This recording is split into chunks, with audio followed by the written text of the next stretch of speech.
way. Right about there. That works. Okay. All right, monkey butt. You ready, Freddy? You're always ready. You were born ready. Look at you. Type of dog who's like, hell yeah, brother. Sign me up. Okay. Hi, everybody. Welcome.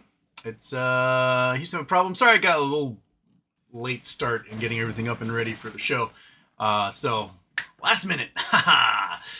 All right. Kind of wait a moment as people start to like filter in. I don't know. News of the day. It looks like Bill Pulte went a step too far with his push for 50-year mortgages as a way to like start selling more homes.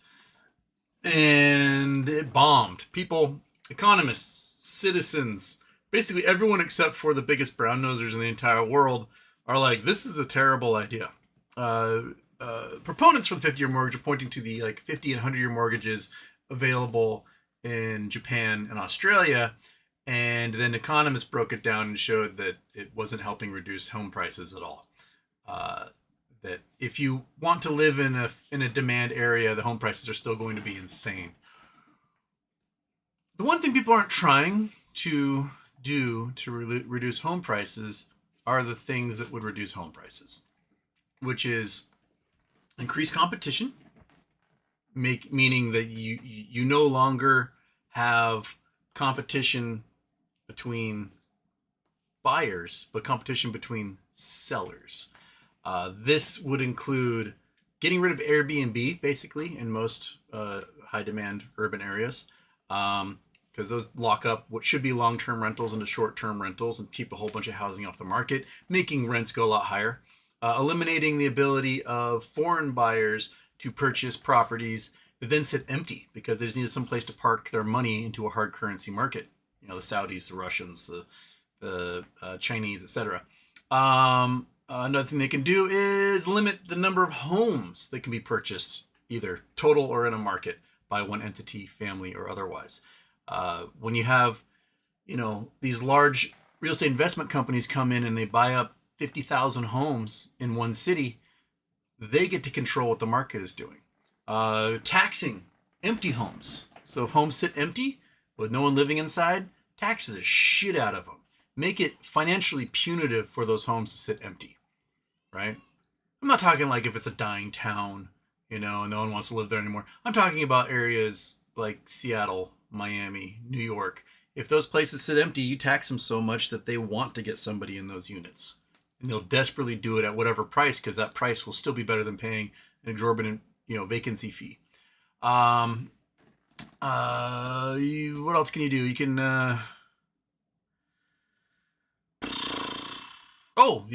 everybody that's working on RealPage, pack them into a cannon and fire them into the sun. Because they're just colluding on prices at this point. There's lots of things you can do without having to that's just like mostly rentals in some home prices, home purchase things there.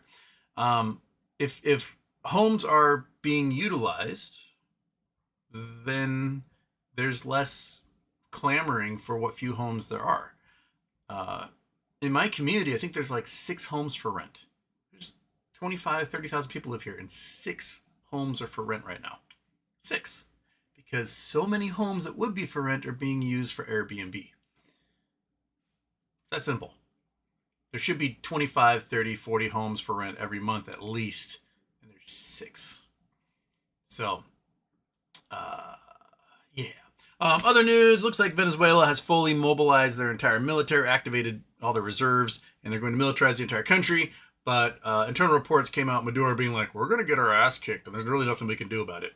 So, yeah, it looks like we're going to war with Venezuela. I would have thought it happened by now, but I guess they're still getting carrier groups and stuff in there, and we're about to have a dumbass war over gold and oil yet again. Ryan Cohen deleted his concentration camp tweet after 3 days. Offered no explanation nor apology. I'd like to hear his reasonings for the tweet. Any leader or CEO worth their salt would give such an explanation or an apology over that. That's what leaders do. Leaders who aren't worth their salt, they don't do that. They just hide or ignore it or pretend it never happened, or we'll put the blame on somebody else, or put the blame on you for being offended or whatever. So, Ryan, explain yourself. That's all I want. Just explain the reasoning. Perhaps I can understand your thought process in this case. But right now, all I have is like, you were probably in some pot-induced haze and thought it'd be funny or something. And like, do better than that. That's what I want. Anything else to add there, Monkey? Oh yeah, the AI bubble. That's the title of this. The AI bubble is... So, in the last couple of days, some big reporting has come out. Some journalists in Atlanta discovered the secret contracts between municipalities and counties and these huge AI server farms, and just how much water is being used. Basically, one server farm is using as much water as a city of 100,000 people. One of these server farms uses as much water in 4 days as an entire golf course. And they're just draining the power grid like crazy, jacking up everyone's energy costs. And other reports came out this week about server farms that are just not hooked up to the grid. There's apparently dozens of them across the US because the capacity is not available to actually power these farms. So these companies invested in, 1,200 acre facilities, packed them full of hundreds of thousands of processors, and they're not even hooked up to electricity because there's not enough electricity available to turn them on. So they're just sitting there as these chips age and wither and become obsolete. This AI bubble is going to be huge. This is why Sam Altman is like begging the US government to basically guarantee all their liabilities to the tune of like $1.4 trillion or something. Like, they don't want to give you SNAP benefits. They don't want to pay for your college. They don't want you to be able to afford your health care. But they're going to give Sam Altman a $1.4 trillion guarantee on his stupid as fuck AI systems. That's priorities. And what they're also discovering is that these communities get told they're going to be bringing a bunch of jobs to these AI farms, and it employs like 45 people. The construction, a lot of construction happens, but once the construction's over, it employs, a couple dozen people, and they've got rid of a whole bunch of farmland, and they usually gave some sort of huge tax discount to the company to be there, so the tax rolls actually drop as a result. So the AI bubble is huge. Some reporting is coming out about SoftBank and their relationship with the AI bubble, and so SoftBank was really, really, really hurting a couple of years ago. They seem to have been on the wrong side of the meme stock craze. They shorted a whole bunch. Tiger, which is one of their hedge funds, had lost like $17 billion, which was the biggest loss of any hedge fund ever. And it looked like SoftBank was about to be toast. Well, SoftBank has pumped NVIDIA. They're basically the ones that pumped NVIDIA so much. They caused the gamma ramping to happen by just purchasing week after week, like hundreds of millions of dollars in NVIDIA options, and just pumping it every week. And now what they've been doing, apparently, is they're striking, off-market deals with employees of NVIDIA by buying their shares at a set price and then turning around and selling them for more later. Like, you buy low, sell high, etc. But they don't actually necessarily report the prices that they're paying for these shares before turning around and selling them. And that they're super tied in now with NVIDIA and other of the little sort of orbiters, your CoreWeaves and stuff. I can't remember all those little lame companies. And if the rug gets pulled, yoink, SoftBank is gone. There's like $100 billion of SoftBank tied up in this, and they just will cease to exist. And that might be enough to kind of pull down the entire Japanese economy, if that's the case. So, Can be interesting. Okay, let's hoop the boop and shoot the poop here. Boink, boink. 9, 8, 7, 6, 5, 4, 3, 2, 1. Houston, we have a problem.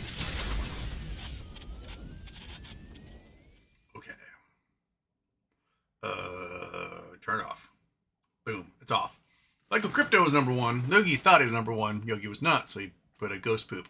Snurler says, "Oh, Houston." Dave Wick ate a whole box of donuts. That's what box of donuts are for. I love them. I remember seeing an interview with Benicio del Toro after they made Fear and Loathing in Las Vegas. And Benicio had been like heartthrob man and in good shape, and then he had to play the lawyer, Hunter Thompson's lawyer in that. And they asked him how he prepared for the role because he had to gain like 85 pounds or something to play that role. He said, "I just went to the Vietnamese donut shop down the street and ate all their donuts every day until I was big enough." What a way to prepare for a role. Like I'd like that. Wouldn't you? You'd eat donuts all day if you could. Delicious.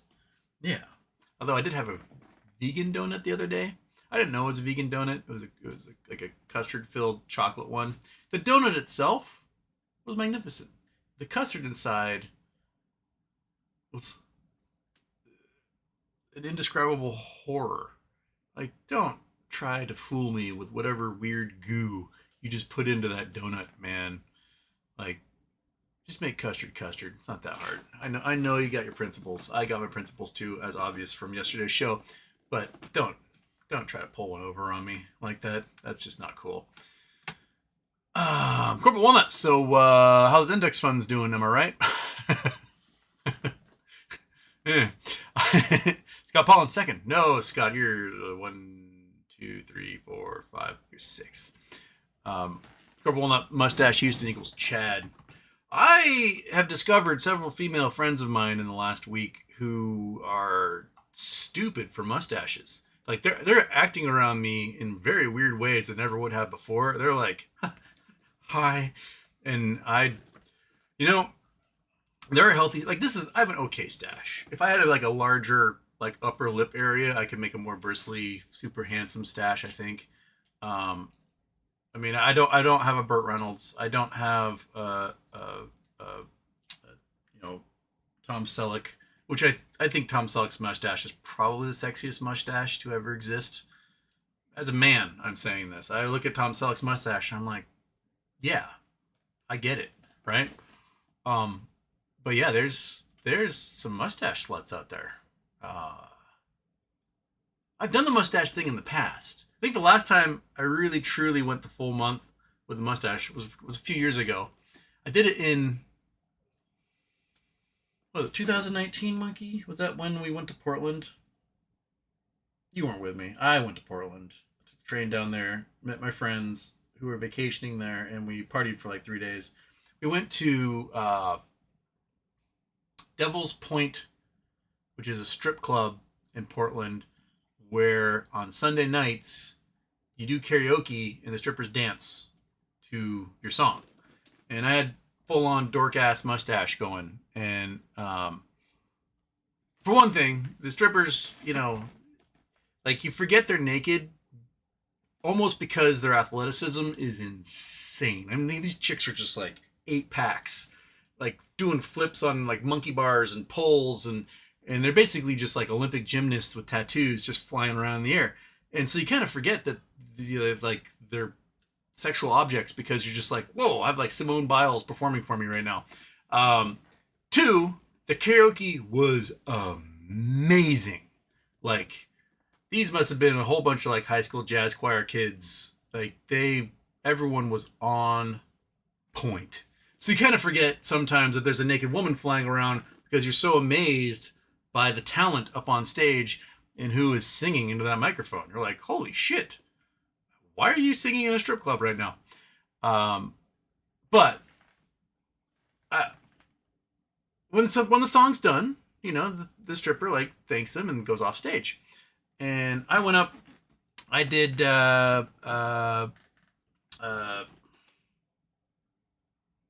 was it Simply Red? Don't You Forget About Me? Is that Simply Red? Or is that Red? Crap, there's 2 bands with Red.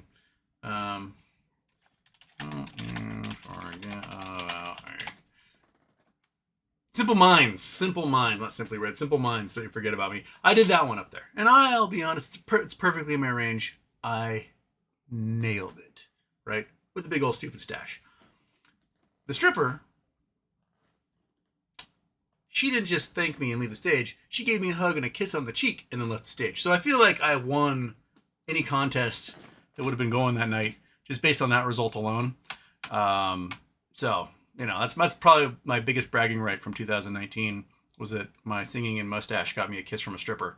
So, it's also my only strip club experience in my entire life was going to stripper karaoke. So beyond like seeing it in movies, that's it. I highly recommend it. If you're in Portland on a Sunday night, go do stripperoke.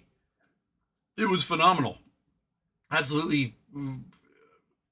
It was a culturally cool experience. Not just because you got naked ladies dancing around and stuff like that, but just in general, is like you've got these like theater kid, choir kid nerds going up there and belting their hearts out while like Olympic gymnasts are just like flying around like monkeys.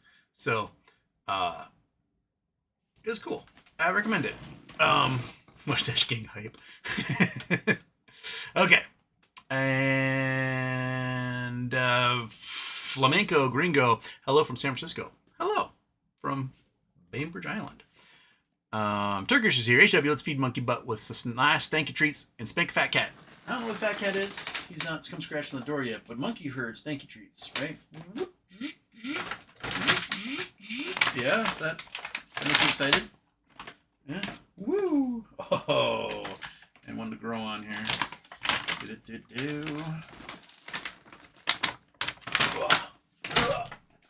Okay. All right. So we're gonna. Is it good? Yeah. Okay. And Turkish says woo. And Brendan Wells says sup Houston. Crumple Walnut says a 50-year mortgage will do nothing but add debt, raise prices, which poor people won't have equity anymore, and slow down the amount of sales. Bingo. They want to get rid of minimum credit scores to buy houses. Well, first of all, I don't think credit scores should just exist, period, at all. But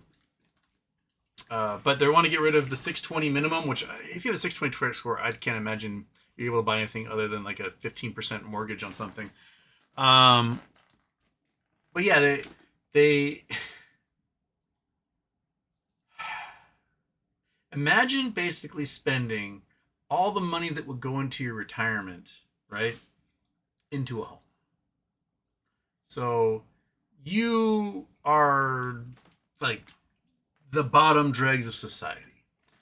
You pay into this house for, I don't know, let's say 8 years or so. You're like, oh man, well, I got a new job somewhere else. I got to sell my house. You won't, basically, you're not going to get back your down payment because you paid so little of the interest off that you have like $5,000, $6,000 in equity or something if you sell that house. Whereas if you own a 30-year mortgage, you have like $25,000 in equity or more. So, yeah, these folks are going to get tied into these properties, and these are truly going to be death contracts. That's what the mortgage means. It's a death contract, mort, death in French. It's a death contract. That's what they're going back to in reality. 50-year, 100-year mortgages like they're doing in Japan. So multi-generational mortgages, so that generation to generation is like indebted to the bank for this. Otherwise, they're homeless. Yeah, it's a bad thing. We should be doing things other than fucking over entire generations to reduce the price of houses. And as I mentioned earlier in the show, there's lots of things we can do to minimize that effect. I forgot to announce Shiny Shirt Week Day 4. Dragons. Scalp all and 50-year mortgage is essentially an interest-only loan. They are illegal in some places. Yeah, I agree. Turkish feed monkey butt HW. I did that Turkish. Scott Pollen, amortization table is whack. Crommy. Houston, now that you are out of GME, time to play with dividend stocks like ULTY. Yeah, I might take this chunk and just throw it in dividend stocks for now. And right now it's just sitting in SPACs and whatever the Vanguard name is for that. I can't remember theirs. I said that yesterday. I should probably look it up so I know. Getting like 4.5% because interest rates are high enough right now. It's just sitting there, and if it just sits there for 3 years, I'll have my money back, which is, something. President Productions seems there was a BBBY shill who said BBY investors should be put into concentration camps. Could be a reaction to that. The Gate tweet. I mean, it would help if, like, you know, we weren't just having to solve fucking riddles all the time, right? I mean, the people also saying, "Oh, it's Auschwitz and Jan Slivitz put the B on backwards." Like, no, it's Dachau. Slivitz wasn't a prisoner, and blah blah blah. People just they'll pull any thread they can because humans like to find patterns and order in things. And this is why, like, numerology and all sorts of, like, wacky pseudosciences people love so much, because we're really good at identifying patterns. And it's probably one of the things that separates us from most other creatures is our pattern recognition. The problem is it gets us in trouble. We recognize patterns where there are none sometimes. Yeah. Video Gamer 1977 dropped off a bit first time alive in a long time. Saw that you're done with GME. I understand. But does that mean you're going to have time to create a class to teach us something in detail, you know? I still have to read like 6 hours a day before I do this show. So, I don't know. Well, we'll see. I am joining a project a friend of mine is doing. We do a little bit tomorrow. I don't know if I'll be able to do a show tomorrow because, you know, he's introducing me to the stuff. He's basically he has a company where he makes commercials, like TikTok commercials with TikTok Shop, and he's been doing it all himself, and it's taking him forever, but he makes a good chunk of change doing these commercials. And he's like, "Hey, I'm sick of being in front of the camera. Would you like to be in front of the camera? And I can film, because having to do it all myself takes a long time, and we can, like, triple our output." And I was like, "Yeah, I'll give it a try." So I'll probably be doing that a few days a week. So I may not be able to do 5 shows a week. I mean, some weeks I only do 4 anyway, but we'll just see how it goes tomorrow, and I'll let you guys know.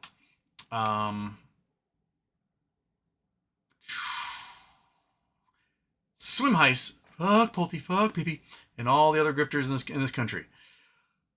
I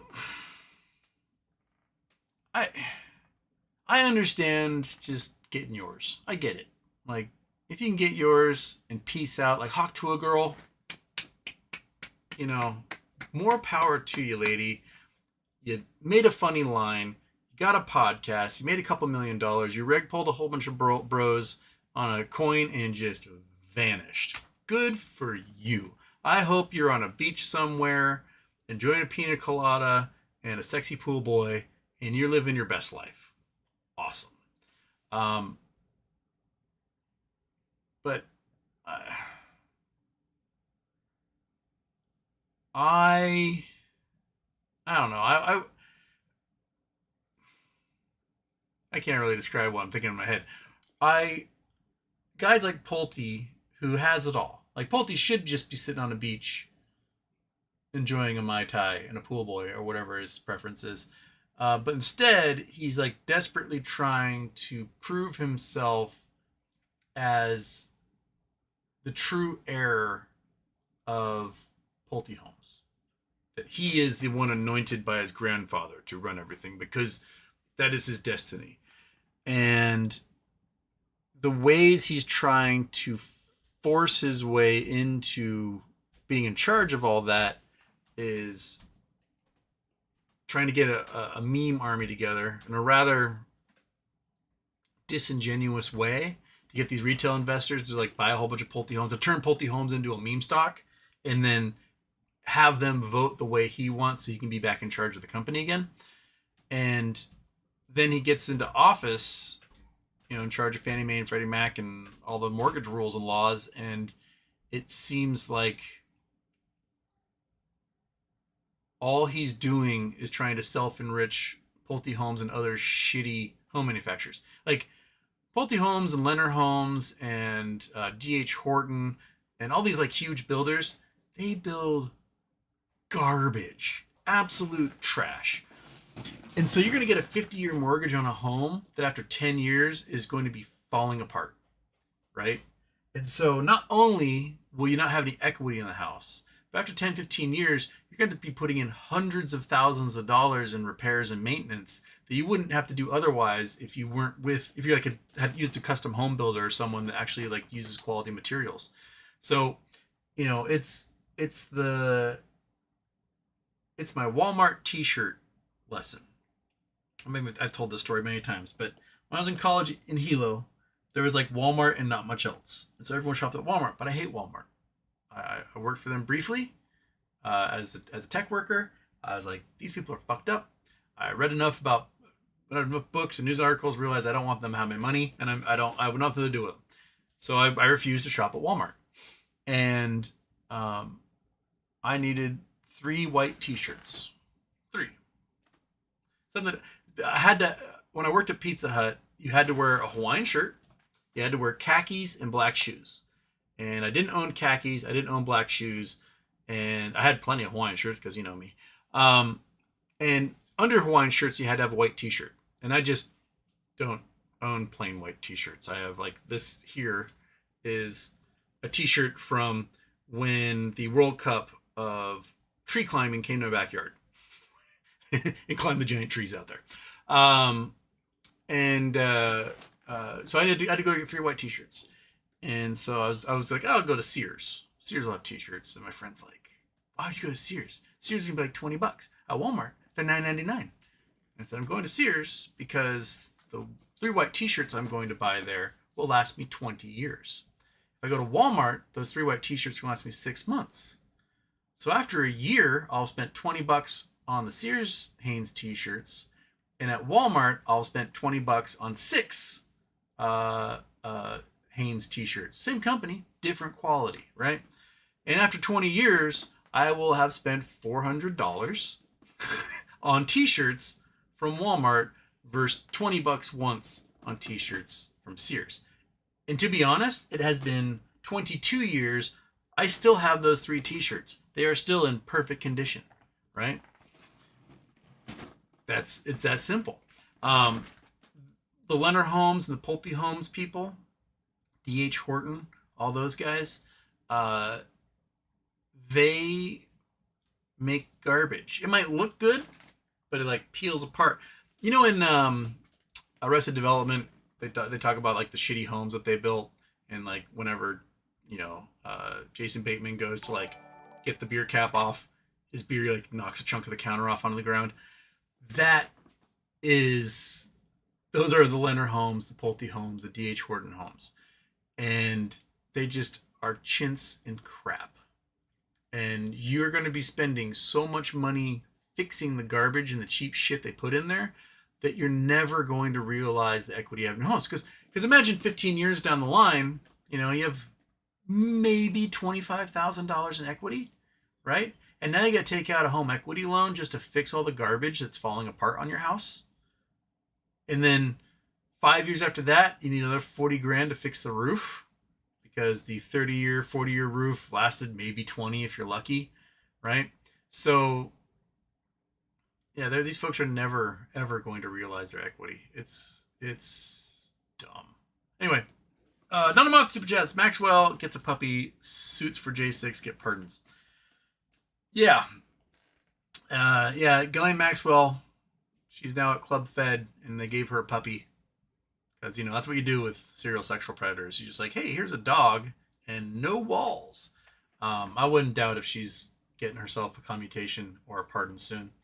They had the J6 suits get pardons. Trump is trying to pardon the folks involved in the 2020 election deniers in Georgia. Problem is those are state charges that got convicted on, and Trump has no say whatsoever in that. So he may put pressure on Kemp in Georgia to pardon them. But I think Kemp is pretty sick of everyone involved in that. And I don't think he's a man with too much integrity, but I do know that he is highly annoyed. So I don't know if he's going to go that far unless Trump really twists his arm and he's like, fuck, fine. But yeah.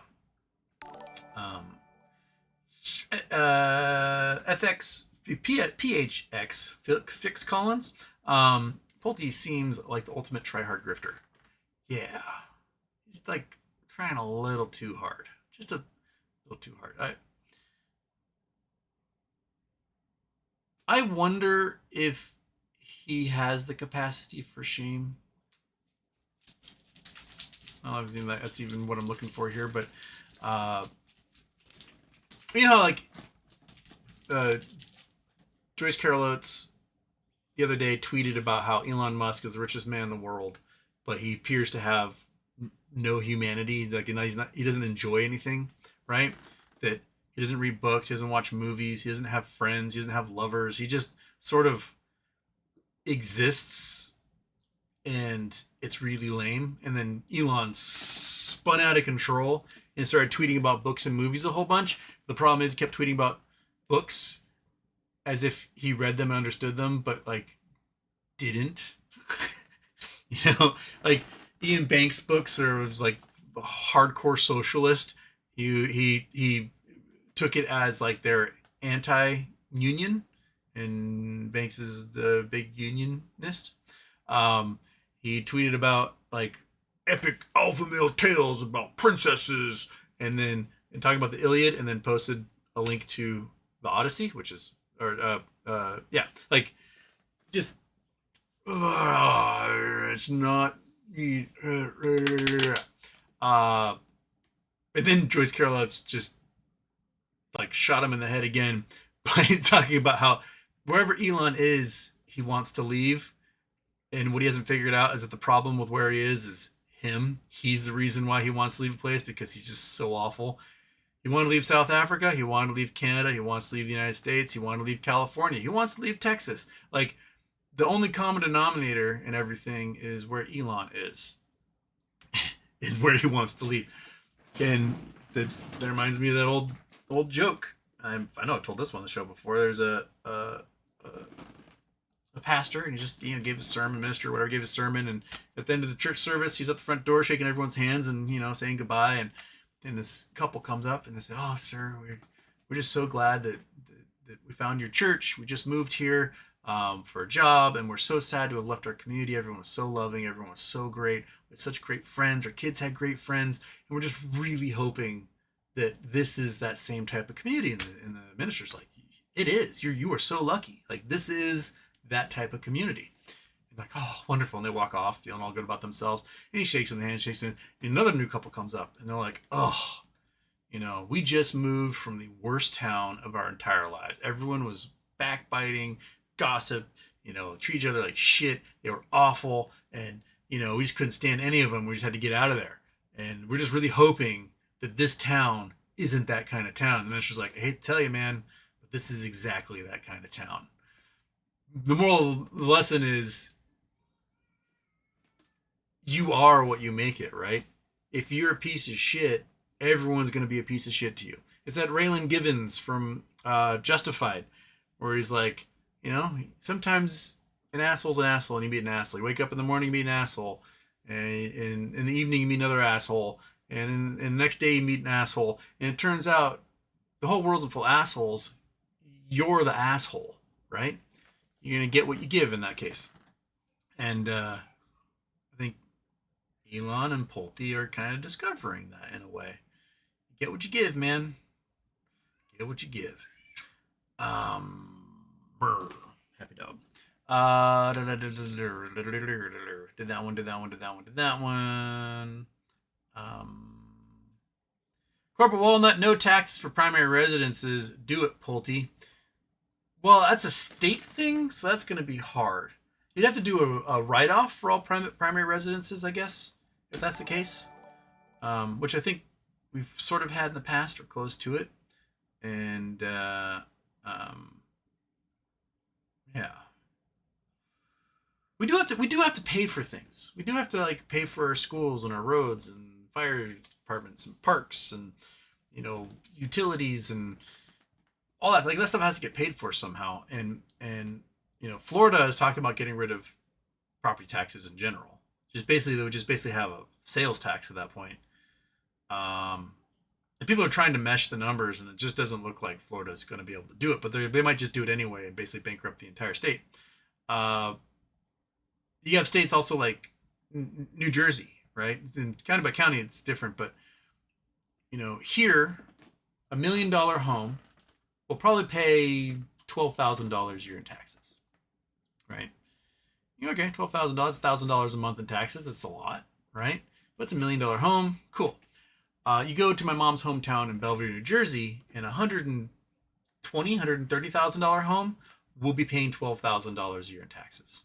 Washington State has no income tax, but we do have a almost 10% sales tax. So we have nominal property taxes, 10% sales tax, and a couple like fees on license tabs and stuff like that add up a bit but aren't too much. But you go to New Jersey, you have a 5 to 6% sales tax, you have exorbitant property taxes, and you have income tax. So it's the reason why homes in New Jersey are so much cheaper than they are in Washington, is because if the home prices go up too much, the taxes become absolutely unaffordable for everyone. And so in general, you can get, a mansion in New Jersey for a fraction of the price you would get an okay house here in Washington State. So I guess that's one way to keep home prices down, is you just tax the shit out of them, right?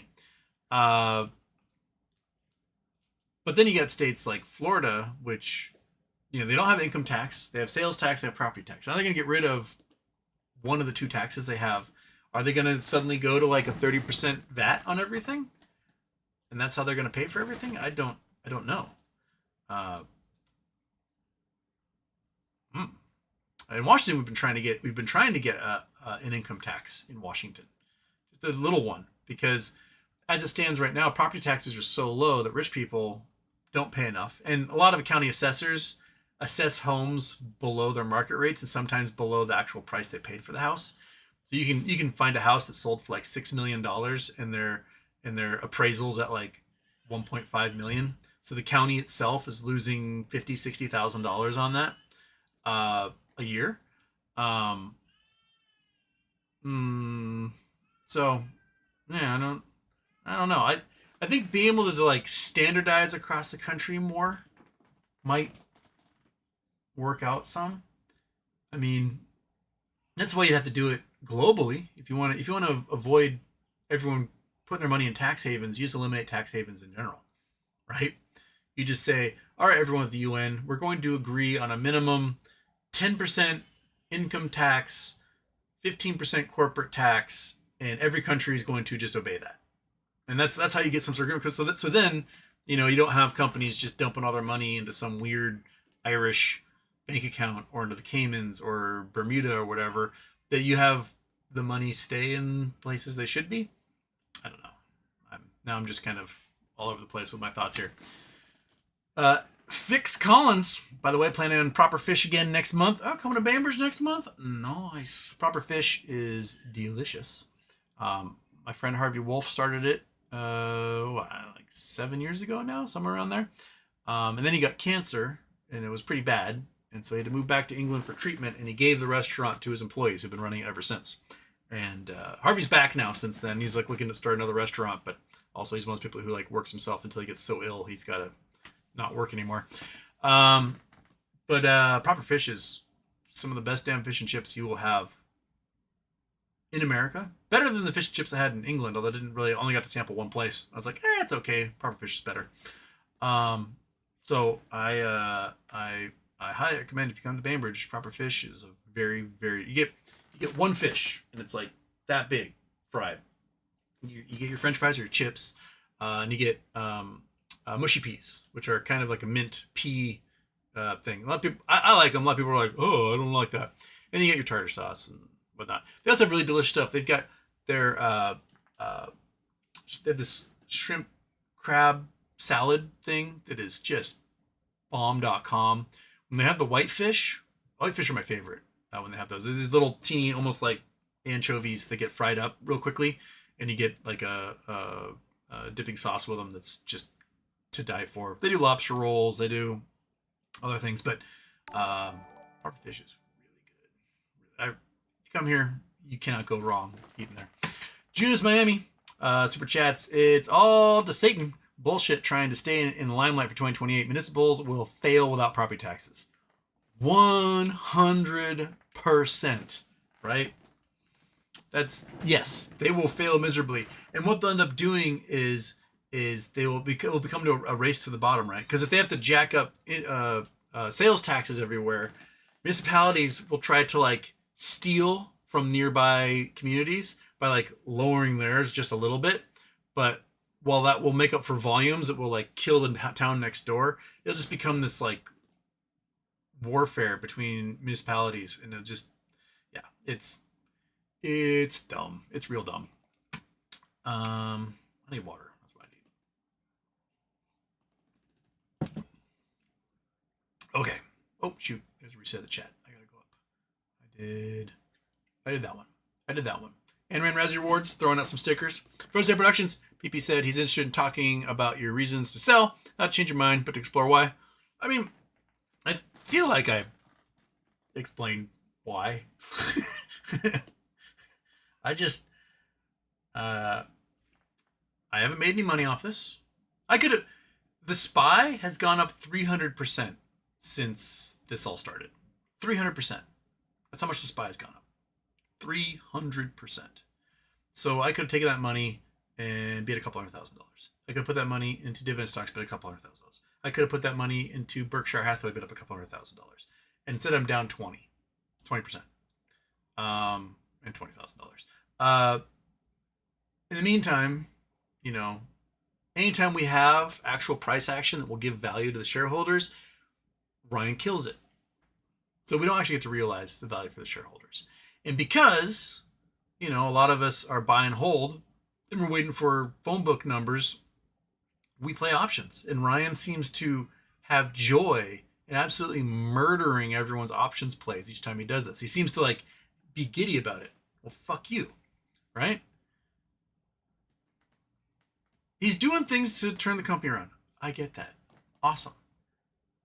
But what he's not doing is the things CEOs do to drum up support from the investment community outside of the shareholders to make them go, oh, that's interesting. Because he doesn't say shit. He didn't say anything. Like, as I said before, I understand holding the cards close to your chest on big plays, but you can still offer forward guidance and you can still answer the questions of your shareholders. And he hasn't done those things. And then he's gone full Trumper weirdo, which is something that he said no CEO should do, is like be political, and he became political, and which pissed me off. And then finally this last tweet of an image of Dachau with no context whatsoever, ended up with a whole bunch of Nazis being like, fuck yeah, woo! Seems to be the opposite of what you want your CEO to do. So, yeah. So until I get an explanation or apology for that post, doesn't be an apology to me, just a general like, hey, I shouldn't have done that. I should know better. I will do better next time, right? And an explanation of what was going through his head when he posted it. Until then, I'm out. I'm done. I just can't stomach it anymore. You know, if I was making money off of this, that'd be one thing. Like, oh well, my CEO is a piece of shit, but at least I'm making money. But I'm not making any money. I'm not making shit. I lost money. So if you want to be like a riddle master, riddle me this. Where's the fucking money? It's that simple. All he had to do for most of the time is nothing. And all of us would be cajillionaires right now. But instead, he was like, how about I fuck that up? Right? I mean, yeah, he cut the fat. So he cut the fat so that the places that were losing money aren't around anymore. And you know, but as a result, overall sales and revenue went down. But now he's making a profit. He managed to get a whole bunch of cash at our expense, right? He amassed that, so now the company will make profit year in, year out just off the interest alone from the cash he amassed from us. But the actual business proposals he's done are fad chasing. So he did the NFT marketplace thing. NFTs, as a phrase I coined, 5 years ago, are beanie babies for tech bros. It was a fad. It was a very stupid fad. And the ideas people threw out there, things you could use for NFTs, such as, cross-platform skins, being able to trade in-game purchases between, those things were very useful, and he just didn't do it. So like people hinted at like, oh, this is what he's doing, and he just never did any of the cool things with it, right? He never offered NFT dividend, which would, lock in the shorts. He never did that cool shit. Instead, he did, I'm gonna sell some monkey pictures, and then that didn't last. Now he's turned 30% or so of GameStop stores into collectibles. Cards, plushies, card grading, deals with PSA. PSA is the biggest piece of shit grading company in existence. They are awful. And so now you look up like GameStop reviews, and they're getting hammered, absolutely hammered on people who go in to get their cards graded, because they're losing their cards, they're damaging their cards, they're refusing to grade cards. When they do grade cards, they charge more than when the initial contract was. And so people are like, fuck this, right? And there's a huge bubble in collectibles. Collectibles have bubbles when people have discretionary income. People no longer have discretionary income. So when the market collapses, the collectibles market is going to collapse with it really hard, just like it did in the 80s. Collectibles were everything in the 80s. You could find a guy who was buying old bicycles and having little museums and paying $20,000 for some Schwinn banana seat from 1968, and it was like, bicycles are the future, and then it just collapsed. Even today, you can't get the prices on bicycles that you could in like 1986. They're not even there. So yeah, if you're not going to make me any money, it's really hard for me to look the other way on all the other bullshit. So yeah, those are my reasons right there. If Ryan could give us some sort of forward guidance and figure out a way to actually like capture market share and grow the company and not be a Nazi piece of shit, then I'm all for it. But I think he's kind of incapable of those things at the moment. He's given off real big divorce guy energy as of late, and it seems to be bitter, and he seems to be taking all of his enjoyment from hurting us. That's the feeling I get, and I can't deny that, because our actions are all based upon our feelings. You can't just be like, I'm logical all the time. Like, even logic says I've made shit, and I've spent 10% of my life in this play to have nothing to show for it. Heck, man. That's it. That's that. Dizzy Kate, it's time to start considering that Ryan Cohn was a plant from day one. I don't think he was necessarily a plant from day one. I think he got invited to the Mar-a-Lagos and the country clubs and the Star Island folks, and he was an outsider billionaire, but now he's an insider billionaire. And those billionaires were like, you like being in the club, kid? Well, if you want to stay in this club, you don't let those folks win. So I think something changed along those lines. The greatest enemy to retail investors is Ken Griffin, and Ryan Cohn and Ken Griffin supported the same candidate for president and the same head of the SEC. So, you can't say you're for retail investors and then elect a guy who's going to put an actual plant in to run the SEC, who's not going to do enforcement and do shit, and get rid of the cat system and everything else that makes investing somewhat fair for and egalitarian for the folks. Corporate Democrats are garbage. They're absolute garbage, but they will actually do enforcement along the way. It might not be enough, but they will do it. Trump will not enforce anything. The closest he'll get to enforcement is, hey, you're doing something wrong, I'm going to enforce you unless I get a bribe. And then he gets the bribe and looks the other way. So right now he's like trying to shake down meat packers, because there's 4 companies that control the meat industry across the United States. And he's like, I'm going to start looking into you. And I guarantee you the meat packers are going to come up with a big old chunk of money for his library or his ballroom or some other bullshit. And then we'll never hear from it again. Because all he cares about is shaking folks down and not actually doing any difference. Because it's money for him. And that's all that matters. So, right, monkey. You're such a good little dog.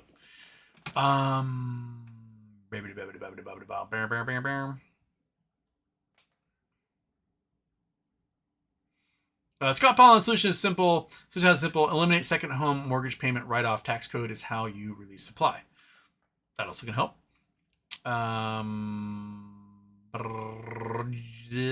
Joe Sporto 289 Houston. What was the Nazi tweet that RC did last Friday? It's been deleted in AI chat. Can't find it. He just posted a picture of the gate at Dachau, which was the first internment camp or concentration camp. And it said work will set you free in German, which was a lie. Like, hey, it's a work camp, but really it was a concentration camp. And Dachau wasn't a camp for undesirables, Jews, Roma, etc. It was a camp for political prisoners. So basically, socialists, Marxists, Democratists, they all got rounded up. And if you were against Hitler in any way, you got rounded up and sent to Dachau, where you worked and then were murdered and then dumped into pits or burned. It was the proto camp that all the other concentration camps were designed after that. So, like, was he saying, like, hey, let's take all Trump's political enemies and throw them in a camp? Was that what he was saying? Because that's what Dachau was for. Stephen Miller would be stoked about that. And Stephen Miller is also a Jewish man. So, Dragon Targaryen. Screw Ryan, man. Can't believe I wasted 5 years of this shit. I wish I'd never invested in GameStop and just bought Bitcoin instead. I mean, if you bought Bitcoin in 2021, you would have 30x your money by now. That's true. Of course, you would have gone down and then back up and then down and then back up again over that period of time. But the volatility was there. So if you're looking at making money off volatility, that was totally there. Poltar says, yo, and did RC come off a ketamine high and take down his Nazi tweet? Yeah. Just Miami's throwing some music notes. Scott Paul, the AI data center story reminds me of the James Bond movie with Christopher Walken as the villain.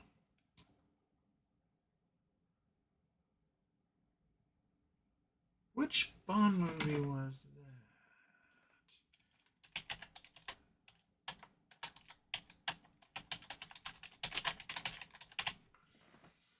Oh, View to Kill. Yeah, that one. Okay. Yeah, that was the one in Brazil, right? And with Grace Jones.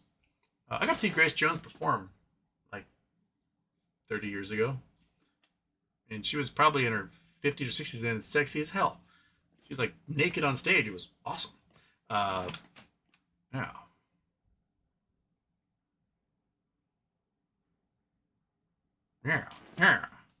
No, that's not Brazil. That's definitely Grace Jones, though. Yeah, okay.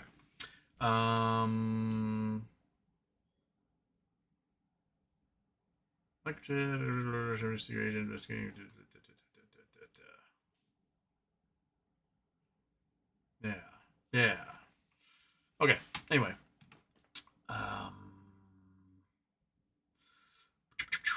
Did that one. Imran Jogi. With all you said about NVIDIA, is now a good or bad time to buy a gaming laptop? Will laptop prices crash or go up? That's a good question, right? Laptop prices in general have been dropping because people aren't doing as much. They're using their phones for everything. And kids these days have no interest in gaming consoles or gaming computers because they do all their gaming on their phones while they play Roblox, right? They're iPad kids. So I can think that like gaming computer prices are pretty decent right now, that they'll only get lower as all these like high-end graphics cards aren't being used for anything anymore. Yeah, it's a good thing to think about. Fred Jones says monkey needs a treat. Didn't you already get one? Should we do another one? Okay. How about pig ear? Pig ears are always good. We gotta make a dent on these suckers, don't we? How about? Oh, that's a big fat one. Look how big that one is. Is that awesome? Yeah. Okay. Put that in your face. Are you gonna eat it? What? It's right there for you. Put it in your face hole. Yeah. Chew on that. There you go. Wormfall. Happy birthday, Houston.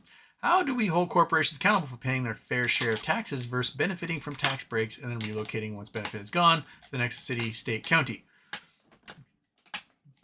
By standardizing tax rates across the country. basically. I mean, I know people are like, oh, states' rights, things like that, but you basically make giving tax breaks illegal. So, you know, Charleston, South Carolina can't go to Boeing and say, hey, Boeing, if you make your next plane here, we'll give you $1.4 billion in tax breaks. And Boeing goes, all right, fuck this, fuck Seattle, I'm going to go down to South Carolina, right? Where they ended up costing them $25 billion in losses because the planes were garbage, you couldn't fly. But that's basically how you do it, is that you don't allow breaks for anybody. So, you know, if you have a property tax rate for a piece of property, you say, hey, Walmart, if you build here, we'll get rid of property taxes. Walmart goes, all right, right? You make that illegal. You cannot incentivize a company to do that. That's how you do it. You can't be like, hey, you can have electricity for free, or you can have water for free, or that stuff. You just make it illegal. That every company has to pay their fair share, as you or I do. Like, if I'm going to move to Cincinnati, Ohio is not like, whoa, if Houston Wade moves here, I'm going to give him a huge tax break just to ensure that he comes to our city. They're not going to do that for me. So why should they be allowed to do that for anybody else? That seems to be like an outsized,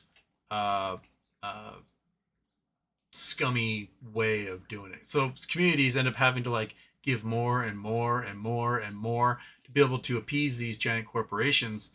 And then what? Then you have nothing to show for it. Your roads are shit. The schools are shit. You're getting poisoned by whatever factory you just... To be like, oh, you can come here and we will ignore all the environmental laws and you can give everyone cancer. So stuff like that starts to happen. And yeah. Blah, blah, blah, blah, blah, blah, blah. Teddy, Houston. Democrats already lost healthcare and SNAP benefits were being taken away. Senators didn't expect Trump to hurt his own citizens. Seeing people die or suffer makes sense to come back in session again. Except he didn't get anything. Like, they're still hurting. And then when you pass all this stuff, they're still going to be hurting. So you think somebody on SNAP benefits is going to be able to afford the $2,000 a month in healthcare it's going to be? They're going to have nothing. Especially since they're cutting Medicaid after next fall. So they'll have no health care. They'll probably get their SNAP benefits cut as well some point along the line. And we're just going to have a bunch of starving, hurting people all over the place. The thing that was hurting the rich guys was the planes all of a sudden not being allowed to fly. That's what was doing the most damage.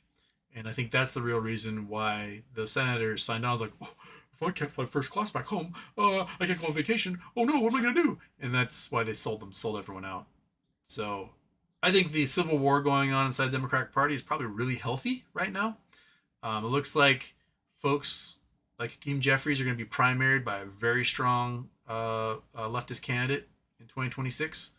And it's very possible that AOC primaries Schumer in the same vein. And I think they can win. So that would change the entire makeup of the whole party. And put them on a footing much more towards let's kick ass and take names. So, Jigga Shukla, thoughts on the Seattle mayoral election? I mean, the funny thing is about Seattle mayoral elections is that the leftist candidate runs for change, gets elected, doesn't do shit, and the next leftist candidate comes along to unseat them. They win, they don't do shit. The next because Seattle is so dependent upon a couple of major industries, it's really hard to do the changes needed without pissing off those industries to the point they just leave. And they say, fuck you, and 100,000 people leave the city, and then all of a sudden you're back in 1970s Seattle, where the last person leaving, please shut off the lights. That's when Boeing killed the supersonic program, and literally the population of Seattle went from like 580,000 down to 490,000. So 170, 80, 90,000 people left. And the population started building back up in the 80s as like banking sector got larger and we brought in some tech industry started to come in and whatnot. But now we've got the tech industry is no longer loyal to anyone. They want to make everybody in India do all the work for them for cheap, or have AI do it. And so now you can't even depend upon your Microsofts and Nintendos and Amazon and whatnot. So anyway, Seattle mayoral election. Bruce Harrell did win by just a little bit. Which just blows my mind because he's not a very popular guy. But I think the candidate she was running against him, I can't remember her name now at the top of my head. She just wasn't a very strong candidate. She had no leadership experience. She'd not been high enough through any echelons of like managing people at all to like really take on an experienced incumbent in that case. So, just as long as like Sawant isn't involved in anything, Seattle's going to be okay in that respect. So yeah, kind of indifferent to the Seattle election. I don't think too much would change if what's her face had won and Harold lost. She would have gotten in there and been like, "Oh, the police department's still fucked up. We still have a giant homeless problem that can't be solved." And Amazon, if we do anything to tax them, they're leaving and taking 100,000 people with them. So that's kind of what we got. So, yeah. Oh, I gotta get going. You're looking at me like you gotta get going. You want to go outside? Is that what it is? Are you trying to do it? Tell me. It's time to go. Everybody, have yourselves a great day. I probably won't be doing a show tomorrow just because I got a day full of things I got to get done. So I'll see you Thursday. All right? Okay. Classique. Boink.